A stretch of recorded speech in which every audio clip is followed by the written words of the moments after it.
Нэгдсэн үндэсний байгууллагын хүнс хөдөө аж ахуйн байгууллагын ой бүхий аймагуудын биологийн олон янз байдлыг хамгаалах, ой тогтвортой менежмент, нүүрс төрөгчийн шингээлтийг нэмэгдүүлэх төслийн нээлттэй хаалганы өдрийн арга хэмжээг Булган аймагт зохион байгууллаа. Арга хэмжээнд сумдын удирдлагууд, байгаль орчны хяналтын улсын байцаагчид, ой нөхөрлийн дарга, идэвхтэн гишүүд хамрагдаж байна. Нээлттэй хаалганы өдрөөр төслийн үзэл баримтлал, үйл ажиллагааны чиглэл болон өнгөрсөн хугацаанд хүрсэн үр дүн болон цаашид хэрэгжүүлэх үйл ажиллагааг танилцууллаа. Энэ оноос эхлэн Булган аймгийн 26 ой нөхөрлөл тус төслийн үйл ажиллагаанд хамрагдаж байна.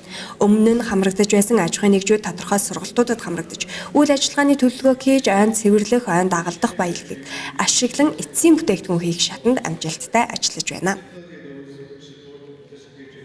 2012 онд байгуулагдсанаас хойш бол анх бол ойгоо хамгаалдаг, тэгэл хамгаалсан нэртэй л явж байсан болохоос биш нэг их үйл ажиллагаа хийж болохгүй. Зүгээр ойн санг бол хамгаалдаг, хаардаг, хулгай мод бэлтгэж байгаа улсуудтай тэмцдэг ажил хийдэг байсан. Одооноос бол ойгоо зүү зохистой ашиглаж эхлээд байна. Энэ нь одоо юу хийж яах вэ гэхээр зэрэг ойгоос гарсан хаягдл модон материалуудыг ашиглаж янз янзын төрөл бүрийн одоо банз тэрнээс гадна бол жижиг модны мөчр гişүү ашиглан балны гэр хүртэл одоо хийсэн байна. Энэ жишээлбэл энэ бол манай нөхөрлийн хийсэн бүтээгдэхүүн. Тэгээд энэ иймэрхүү юм хийж ашиглана гэдэг бол ерөөсөө манай нөхөрлийнхэн энэ төсөлтөд хамрагдсанаас хойш янз янзын сургалт чадвартай нөхөрлийн гишүүдийг чадварчуулах ажил хийснээс бол нөхөрлийн гишүүдийн сэтгэхүйн нэмэгдэж одоо янз янзын юм хийж энэ ойгоос ямар ашигтай вэ гэдгийг ойлгосноор бол одоогоор янз янзын бүтээгдэхүүн хийж эхэлж байна. Өнөөдөр манай нөхөрлийн үйл ажиллагаа 2007 оноос одоо үйл ажиллагаа анх нөхөрлөл гэж байгуулагдаад 10 жилийнхэн өрөөг үзэж байна. За энэ хугацаанд бол ерөөсөө Булган аймаг Орхон аймгийн юунд одоо мод бэлтгэл төлөвшөөр хангах, албан байгууллагын хангах ийм үйл ажиллагаатай л явагдаж байгаа да. За бэрхшээл хүндрэл гэж зөндөө байсан хулгайн мод. За тэгээ хулгайн ан өрөө гэдэг ингээд янз янзын асуудлыг гардаг байсан. Нөхөрлөл гэж байгуулагдсанаас хойш бол ер нь бүрэн зогссондоо. Тэгээ дэх нь одоо малыг модыг одоо маш их огтлж хулгайн явуулснаас одоо манай булаг шанд ширгэх иймэрхүү асуудлыг гарч ирсэн. Тэрийг хамгаалж өгдөө үртэл яаснаар сайхан сэргээд дахиад 2-3 булаг шанд шинээр гарч бид нар бас хашилт машилт хашаас зарвчаа хийж хамгаалах ийм юмд орсон.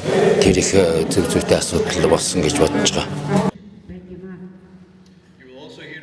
Ой бүхий аймагуудын хувьд ан дагалдах баялаг зөв бусаар ашиглах, хулгай мод бэлтгэл, хууль бус ан агнуур хийх хэрэг элбэг гардаг. Үүнтэй тэмцэхүүднээс нэгдсэн үндэсний байгууллагаас ой тогтвортой менежмент төслийг хэрэгжүүлж, манай аймгаас загвар 3 нөхөрлөл сонгогдсон тус үйл ажиллагаатай тэмцэж эхэлсэн. Үүний ч үр дүн гарч ойн санд гарах гэмт хэрэг зөрчил өмнөх онтой харьцуулахад 5 гаруй хувиар буурсан байна. За тэгэхээр энэ төсөл ерөөсөө эхний шат нь 2007-оос 2012 онд хэрэгжсэн. Дараа нь бол 2015 оноос одоо хүртэл хэрэгжиж байгаа.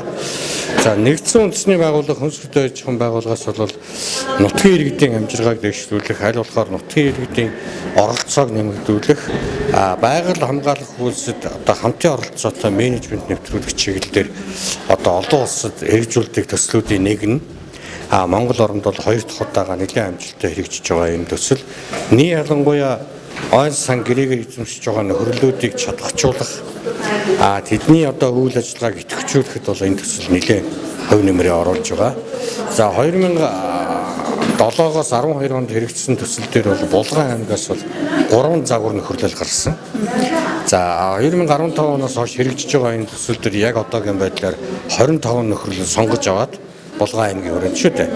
Улсын хэмжээнд бол 100 гаруй нөхөрлөл сонгогдсон. Энэний Булган аймгийн хэмжээнд бол 25 нөхөрлөл сонгогдоод мөн чадварчаад, сургалт аваад ингээд үйл ажиллагаа явуулахад бол нэлээд дэмжлэг үзүүлж байгаа ийм төсөл байгаамаа.